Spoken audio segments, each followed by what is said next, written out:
యుద్ధం ముగిసిన తర్వాత ప్రపంచం కోల్డ్ వార్లోకి ఎంటర్ అయింది. ప్రచ్ఛన్న యుద్ధం అన్నమాట. ఈ టైంలో ఉన్న ఒక మేజర్ ఫీచర్ ఏంటంటే alliances, counter alliances. America, western European friends అందరూ నాటో ఫామ్ చేస్తే సోవియట్ రష్యా మరియు ఇతర కమ్యూనిస్ట్ దేశాలు వార్సా ప్యాక్ట్ చేసుకున్నాయి. ఈ కూటములు అప్పట్లో మొదలయ్యాయి. అవన్నీ ప్రచ్ఛన్న యుద్ధ కాలం, అంటే కోల్డ్ వార్ టైం.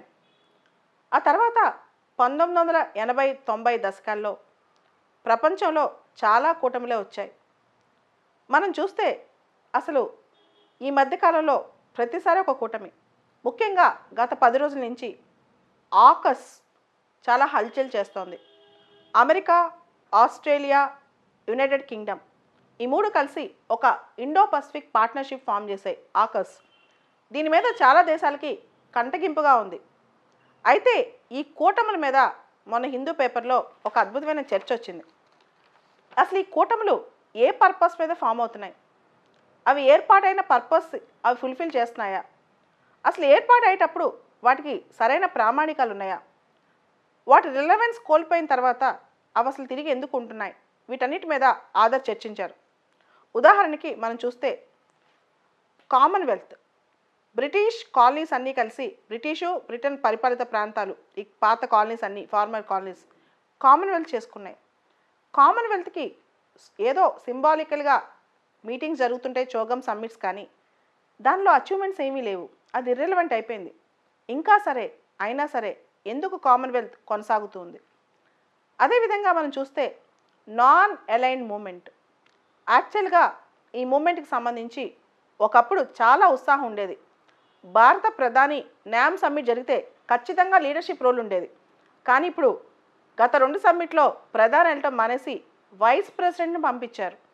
అంటే స్లోగా న్యామ్కి రిలవెన్స్ పోతోందా? సార్క్కి సంబంధించి ఇలాంటి ఒక కూటమి పెట్టాలి అనుకున్నప్పుడు బంగ్లాదేశ్ ప్రధాని ఇందిరాగాంధీ గారిని, మనకు కూడా సౌత్ ఏషియాకు ఒక కూటమి ఉంటే బాగుంటుందంటే ఇందిరాగాంధీ గారు అన్నారంట, ఇది ప్రపంచానికి ఒక గ్రూపిజం లాగా కనిపిస్తుందేమో, ప్రపంచం దీన్ని ఎలా అర్థం చేసుకుంటుంది అని. నిజంగానే కూటములకి సరైన పర్పస్ ఉందా? కూటముల పర్పస్ పూర్తవుతుందా సరిగ్గా అంటే ఇప్పుడు మీరు చూడండి, సార్క్ ఉంది.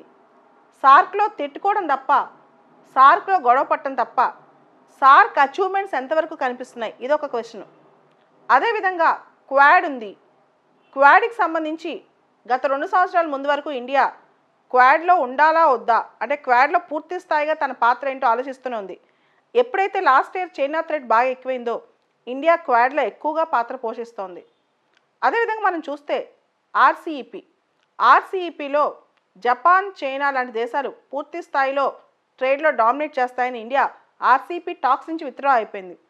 అంటే చాలా కూటములు కొన్ని దేశాల పెత్తనంతోనో, కొన్ని దేశాల డామినేషన్తోనో కొనసాగుతున్నాయి. ఉదాహరణకి అసలు బ్రిక్స్ అనే కూటమి, Brazil, Russia, India, China, south Africa, ఇది ఫామ్ అయ్యేటప్పుడే కొంతమంది అంతర్జాతీయ ఎక్స్పర్ట్స్ అనుకున్నారు దీనిలో ఖచ్చితంగా ఈ ఎకనమిక్గా డామినేషన్ చాలా స్టార్ట్ అయిపోద్ది, ఈ డామినేషన్ కాస్త పొలిటికల్ డామినేషన్ అవుద్దని. బ్రిక్స్లో మనందరికీ తెలుసు, భారతదేశం ఉన్నా, బ్రెజిల్ ఉన్నా, ఏదున్నా చైనా పెత్తనం ఎంత ఉందో.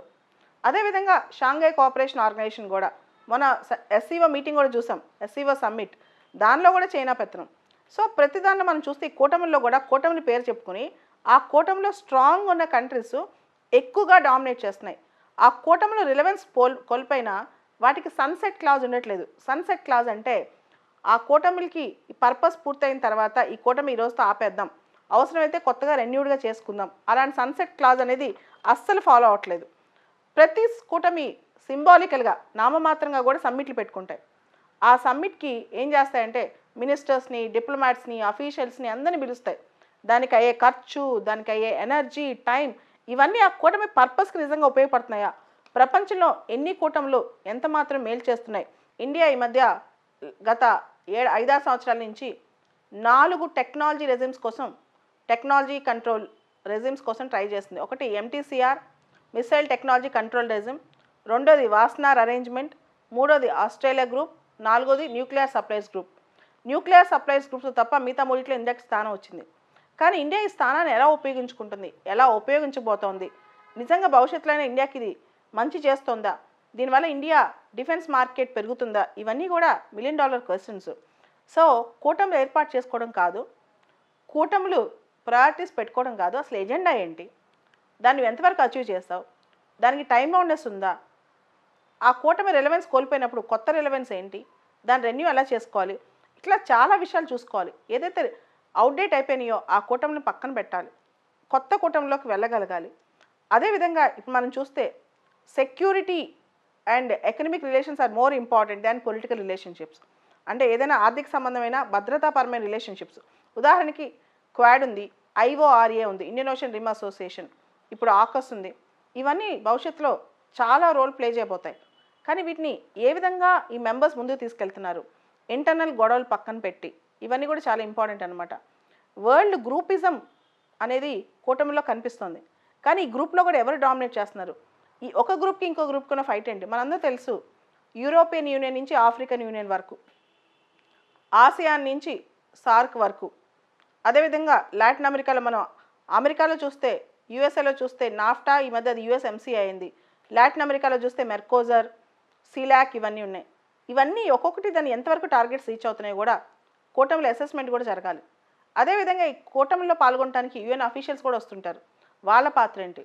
సో ఈ కూటమికి సంబంధించి కూడా కొన్ని ప్రాపర్ డ్రాఫ్ట్ చార్టర్స్, అవి నిజంగా వాళ్ళు ఫాలో అవుతున్నారు, నిజంగా ప్రతి కూటమిలో ఒక చార్టర్ ఉంటుంది, నిజంగా వాళ్ళ అచీవ్మెంట్స్ ఏంటి, దానికి ఒక రెగ్యులేషన్ ఉందా, ఇవన్నీ కూడా ఇప్పుడు ఇంపార్టెంట్ అనమాట. ఒట్టిగా వెళ్ళి టైంపాస్కి ఒక కూటమి కాదు, లేదా ఎవరినో భయపెట్టడానికో బెదిరించడానికో ఇవన్నీ చేసినా సరే దానికి ఒక ప్రాపర్ ప్రొసీజర్ ఫార్మాట్ అనేది ఉండాలని చెప్పి ఈ మధ్య నిపుణులు అభిప్రాయపడతారు. ఇదంతా ఆకస్తో స్టార్ట్ అయిన పెద్ద గోల్ అని చెప్పొచ్చు.